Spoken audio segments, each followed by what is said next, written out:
Greetings, scholars. Here we are in Unit 2. We just finished up with the skeletal system in the last video. Today we're talking about muscles and skin. All right, video 2 from Unit 2. Make sure you get your notes sheet out and you're taking some notes. That has to go in your binder, okay? All right, so we talked about our skeleton last time and how it's made up of bones which support us and help us move. The bones can't do it themselves. They need muscles. Now your muscles are made up of fibers. My forearm right here, and in there are these bundles of muscle fibers, and in there are these motor neurons, nerves, which tell the muscles to move, and they're integrated with these muscle fibers. See them all in here? They're like ropes, and in those ropes are little proteins called actin and myosin. Do you need to know those names? No, but I want you to understand that there are these long protein chains, these ropes or fibers in your muscles. And what they do is when the nerve says contract, they are going to reach out and pull, just like on a rope in a tug of war. All right? They're going to reach out and pull and make the muscle shorter. It goes from relaxed to a tightened or contracted state. All right? When the muscle shortens, we call that contraction. All right? And when we do that, it's going to exert a force across the joint. In this example, when your forearm contracts, I'm going to move my wrist. Feel that? Your forearm contracts, and where is the movement? It's across the joint. Why? My skeleton muscles are going to work in pairs. All right? My muscles are going to connect to the bone on the opposite side via a tendon. So when I contract, I can move it one way, then I have to contract the other muscle to move it the opposite way. It's easier to think of in terms of your bicep, all right? My bicep is going to bring my forearm closer. My bicep's over here on the opposite side of the joint. It's going to contract and bring my arm up. Now, my bicep can't bring it any closer, and it can only contract. So how do I relax my arm? I need my tricep to contract, and it pulls it and exerts the force across that joint to extend it. So my skeletal muscles are going to be working in pairs. Cool? All right, make sure you get all the text on the slide. Make sure you not only draw your picture, but you label it as to what we're looking at. You don't have to have every label on here, but you want to capture what the picture represents. Because if I hear it, and I talk about it, and I write it, and then I draw it, got a better chance for it sticking up here. Okay, not only for the test, but for life. This is stuff you're going to use for the rest of your life. Okay, your muscles, your bones. As long as you're moving, you're going to need to understand this. All right. Are there other types of muscles? Yes. Okay. We usually think about skeletal muscles when we're talking about muscles, but there are two other types, and we can classify muscles as voluntary or involuntary. Voluntary muscles are the ones that I think about. I want to move my finger, so I move my finger. I want to clap my hands, so I clap my hands. When my brain wants to do something, I tell my muscles to do it, and I can control it. I'm conscious of the movement. These are my skeletal muscles, all right? And they're voluntary most of the time. Now, sometimes you have reactions. Doctor taps your knee with his little hammer, you kick. Something comes flying at your eye, you blink. All right? Most of the time you can control it. So we call those voluntary muscles. There's also two types of involuntary muscles. You have the smooth muscles that are in your digestive tract and in your blood vessels. Watch, here we go, close up. See me swallow there? Your esophagus, where I swallow, that is smooth muscle. You can see the pulse go from the back of my mouth down to my stomach. Those are tubes squeezing. It's called peristalsis.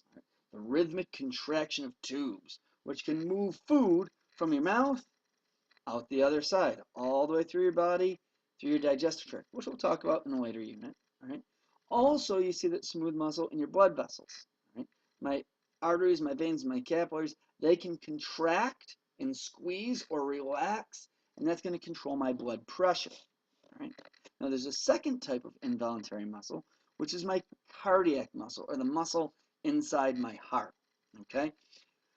That's a very special type of muscle. That's probably one of the most important muscles in your body. When that stops working, you're not going to be living much longer.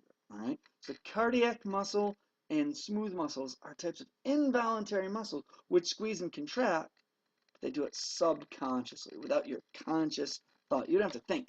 Okay, heart beat, beat, beat. Okay, don't need to do it. You're not conscious of it at all. I made the pictures bigger. It helps you draw them. Once again, not looking for sophisticated drawings, but you do need to label, label, so that you know what you're drawing and why you're choosing to draw it. Oops, looks like I have a threat on my computer. Oops, there, that's gone. Okay, last but not least, the integumentary system. This is probably the hardest system to say, but this is your skin, your hair, your nails, the stuff on the outside of your body. Okay, and it's pretty complicated, but we're going to keep it simple. Okay, it does a lot. We're going to boil it down to four main functions. First and foremost, it's the barrier. Okay, you are 98% water. You live in the desert. Even if you didn't live in the desert, water evaporates, and you want to keep the good stuff in, water, proteins, sugar, salts, and keep the bad stuff out, bacteria, viruses, toxic chemicals. So first and foremost, your skin is a barrier. It also allows you to sense things, okay? You can feel your face, you can feel other objects, you can sense temperature with your skin. So you have sensory nerves embedded in your skin, which allow you to get information about your environment. Also, we are warm-blooded creatures. Your skin is going to help you regulate your temperature. We work best at 37 degrees Celsius, which is 98.6 degrees Fahrenheit. So, by sweating, I'm going to cool off, and by tensing up my skin and working with the muscular system, I can shiver and keep myself warm. I'm going to regulate that heat loss, especially with hair. Okay, hair, also known as fur in some animals, can help keep heat in. Last but not least, we can remove some chemicals that we don't want, some waste products through our skin. That's what's in sweat. Okay, sweat isn't just pure water. It's salts and urea and all sorts of waste products we don't need anymore.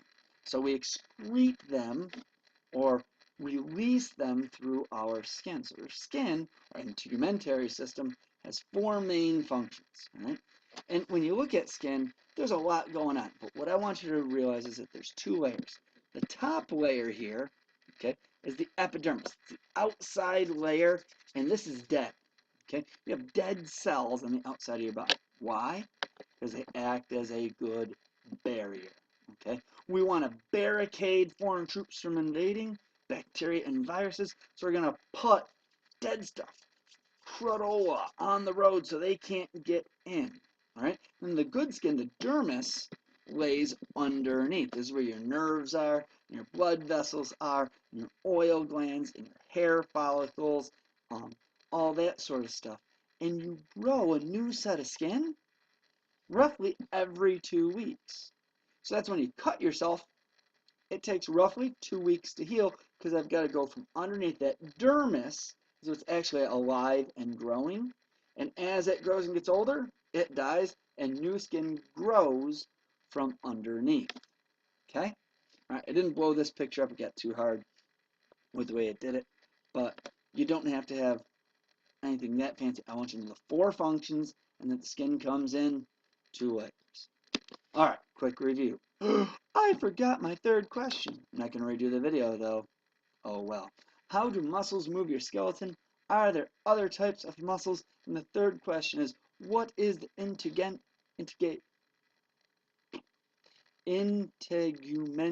system? There it is. See it right there? What is the integumentary system? All right. This is sections 3 and 4 from chapter 22, pages 588 to 595. And don't forget, you not only need the text, but a well-labeled picture on each slide. Something that you heard, and 3 questions at the end. All right, we'll see you in class.